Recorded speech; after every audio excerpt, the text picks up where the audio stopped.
क्या आपने कभी सोचा है कि एक टैबलेट जो फैक्ट्री में 1 रुपए की बनती है, वही टैबलेट हॉस्पिटल में 100 रुपए में मिलती है? क्या मेडिसिन इतनी महंगी होती है या हमें बेवकूफ बनाया जा रहा है? मैनेजमेंट कहता है इस महीने आईसीयू में इतने बेड भरने चाहिए, ओटी खाली नहीं रहनी चाहिए, जो मरीज ओपीडी में है उसे भर्ती कराओ, चाहे जरूरत हो या ना हो।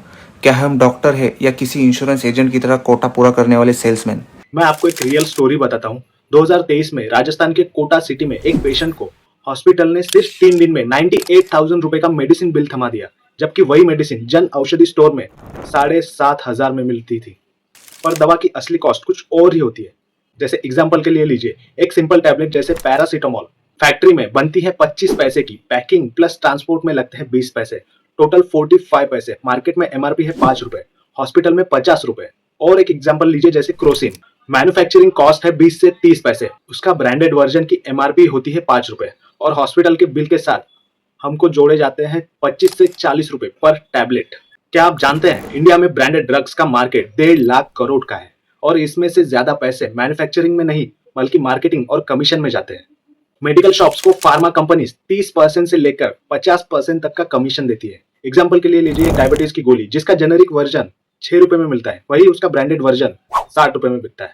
और डॉक्टर लोग हमें ज्यादा से ज्यादा ब्रांडेड वर्जन देते हैं, और अगर आप केमिस्ट के पास जाए तो वो भी वही देता है। क्यों? क्योंकि कमीशन, उन्हें इसके ऊपर कमीशन मिलता है। 2021 में न्यूज आई थी कि महाराष्ट्र एफडीए ने 12 केमिस्ट के लाइसेंस कैंसिल किए हैं, जो एक्सपायर और ओवर प्राइस्ड मेडिसिन बेच रहे थे।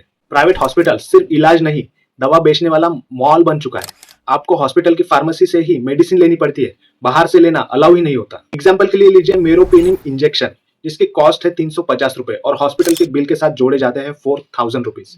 AIIMS के स्टडी अनुसार 2022 में 68% पेशेंट को हॉस्पिटल फार्मेसी से जबरदस्ती दवा लेने के लिए कहा गया। पेशेंट को 5 गुना ज्यादा बिल भरना पड़ा। मेजर प्राइवेट हॉस्पिटल्स के ओनर का लिंक पॉलिटिशियन से होता है, इसी वजह से गवर्नमेंट स्ट्रिक्ट एक्शन नहीं लेती। गवर्नमेंट ने 2008 में प्रधानमंत्री जन औषधि योजना स्टार्ट की थी। मकसद था सबको सस्ती और क्वालिटी मेडिसिन देना, लेकिन रियलिटी में कुछ और ही हो गया। पूरे इंडिया में 10,000 plus across Jan Aushadhi store है, सेम मेडिसिन, बट डॉक्टर्स इनकी मेडिसिन पेशेंट तक पहुंचाते ही नहीं। क्यों? क्योंकि फार्मा कंपनीज डॉक्टर को गिफ्ट्स, ट्रिप्स और कैश तक देती है, जैसे iPhone, Thailand trip, gold coins. News report 2023 में इंडियन एक्सप्रेस के अनुसार एक दिल्ली बेस्ड फार्मा कंपनी ने 200 से ज्यादा डॉक्टर्स को इंटरनेशनल ट्रिप स्पॉन्सर की थी, बस ब्रांडेड मेडिसिन लिखने के लिए। इंडिया में हर साल 10,000 करोड़ की फेक मेडिसिन बिकती है।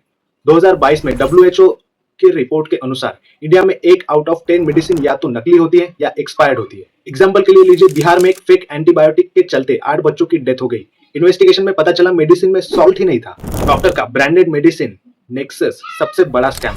फार्मा कंपनीज डॉक्टर्स को टारगेट करती है, रिटर्न में डॉक्टर ब्रांडेड मेडिसिन लिखते हैं। हर प्रिस्क्रिप्शन में प्रॉफिट का हिसाब होता है। लॉ क्या कहता है? मेडिकल काउंसिल ऑफ इंडिया के रूल के मुताबिक डॉक्टर्स को गिफ्ट लेना मना है, पर रियलिटी में कोई पनिशमेंट नहीं होती। RTI रिपोर्ट के अनुसार एक सीनियर ऑन्कोलॉजिस्ट ने एक साल में 78 लाख का ब्रांडेड कैंसर ड्रग्स प्रिस्क्राइब किया, जबकि सस्ता ऑप्शन अवेलेबल था। इंडिया में फार्मा लॉबिंग बहुत पावरफुल है। हर बजट में दवा सस्ती करने की बात होती है, लेकिन बस बात होती है, कुछ होता ही नहीं। पार्लियामेंट में 2023 में दवा प्राइस कंट्रोल बिल इंट्रोड्यूस हुआ था, लेकिन लॉबी के प्रेशर में विड्रॉ कर लिया गया। 2022 में हेल्थ मिनिस्टर ने कहा जेनेरिक मेडिसिन का इस्तेमाल बढ़ रहा है, जबकि डाटा कहता है कि सिर्फ 12% प्रिस्क्रिप्शन में ही जेनेरिक ड्रग्स है। दिल्ली में एक कैंसर पेशेंट जिसका नाम राजेश था, जिसे ब्रांडेड मेडिसिन 1.10 लाख मंथ दी जा रही थी, वही जन औषधि में वही मेडिसिन 8,700 पर मंथ में मिलती थी, पर डॉक्टर ने मना किया कि जेनेरिक लेना घातक हो सकता है। बीमारी से ज्यादा लोग मेडिसिन का बिल से मर रहे हैं। बीमारी से लड़ने के लिए हिम्मत चाहिए, पर सिस्टम का साफ होना और भी जरूरी है। लोग दवा ले रहे हैं, लेकिन असली बीमारी है दवाइयों का गंदा बिजनेस। अगर आपको ये वीडियो अच्छी लगी हो तो वीडियो को लाइक करें, शेयर करें और कमेंट करके हमें बताएं कि इसमें आपको क्या लगता है।